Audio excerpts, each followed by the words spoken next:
നമസ്കാരം, മലയാളി വാർത്തയിലേക്ക് സ്വാഗതം. ഓരോ മാറ്റങ്ങൾ കൊണ്ടുവന്ന് ഞെട്ടിക്കുകയാണ് ഗണേഷ് കുമാർ. ഇപ്പോൾ സ്വന്തം വകുപ്പിലെ കല്ലുകടിയായിട്ടുള്ള ഉദ്യോഗസ്ഥരെ മുഴുവൻ വിറപ്പിച്ചു നിർത്തുകയാണ് ചെയ്തുകൊണ്ടിരിക്കുന്നത്. കഴിഞ്ഞ ദിവസം ഗതാഗത കമ്മീഷണറായിട്ടുള്ള ശ്രീജിത്ത് IPS ആയിട്ട് നേർക്കുനേർ കൊമ്പ് കോർത്തിരുന്നു. മന്ത്രി KB ഗണേഷ് കുമാറുമായുള്ള അഭിപ്രായ വ്യത്യാസത്തിൽ പുറത്തുപോയ ബിജു പ്രഭാകറിന് പിന്നാലെയാണ് ഗതാഗത കമ്മീഷണറുമായുള്ള മന്ത്രിയുടെ ഭിന്നതയും മറനീക്കി പുറത്തേക്ക് വന്നത്. ഇന്നലെ ഡ്രൈവിംഗ് സ്കൂൾ ഉടമകളുടെ യോഗത്തിൽ ഗതാഗത കമ്മീഷണർ S. ശ്രീജിത്തിനെയാണ് മന്ത്രി പരസ്യമായി ശാസിച്ചത്. മറുപടി പറയാൻ അനുമതി നൽകിയതുമില്ല. ഇത് വിശദീകരിക്കാനായി പിന്നീട് മന്ത്രിയുടെ ചേംബറിലെത്തിയപ്പോഴും ഉയർന്ന ഉദ്യോഗസ്ഥ സംഘത്തിന്റെ സാന്നിധ്യത്തിൽ മന്ത്രി ശകാരിക്കാൻ മുതിർന്നപ്പോൾ ഗതാഗത കമ്മീഷണർ അതേ ഭാഷയിൽ തിരിച്ചു പ്രതികരിക്കുകയായിരുന്നു. ഇപ്പോഴത്തെ തലസ്ഥാനത്ത് നടത്താൻ പോകുന്ന വമ്പൻ മാറ്റത്തെക്കുറിച്ച് പറയുകയാണ് മന്ത്രി ഗണേഷ് കുമാർ. താൻ സൈക്കിൾ ചവിട്ടി പോകാത്ത ഒരു ഇടവഴിയോ റോഡോ തിരുവനന്തപുരത്തില്ലെന്നും ഗതാഗത വകുപ്പ് മന്ത്രി KB ഗണേഷ് കുമാർ.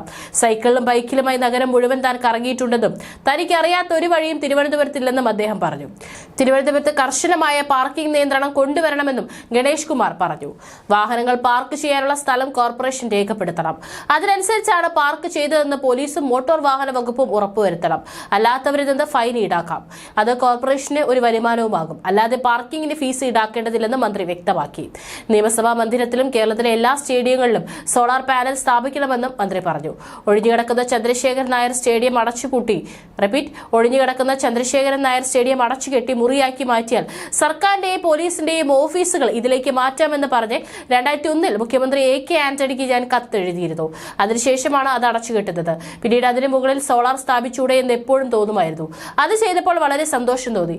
കേരളത്തിലെ എല്ലാ സ്റ്റേഡിയങ്ങളിലും സോളാർ സ്ഥാപിക്കാൻ മന്ത്രി ശ്രമിക്കണം.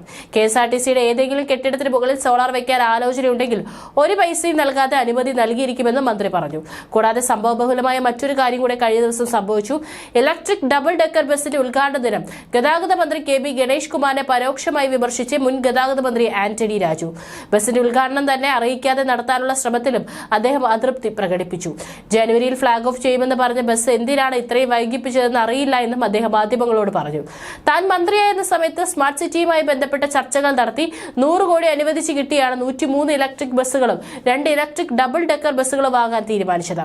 ആദ്യത്തെ ഡബിൾ ഡെക്കർ ജനുവരി ആദ്യ ആഴ്ചയിൽ തന്നെ എത്തി. രണ്ടാമത്തെ ആഴ്ച അടുത്ത ബസ്സും എത്തി.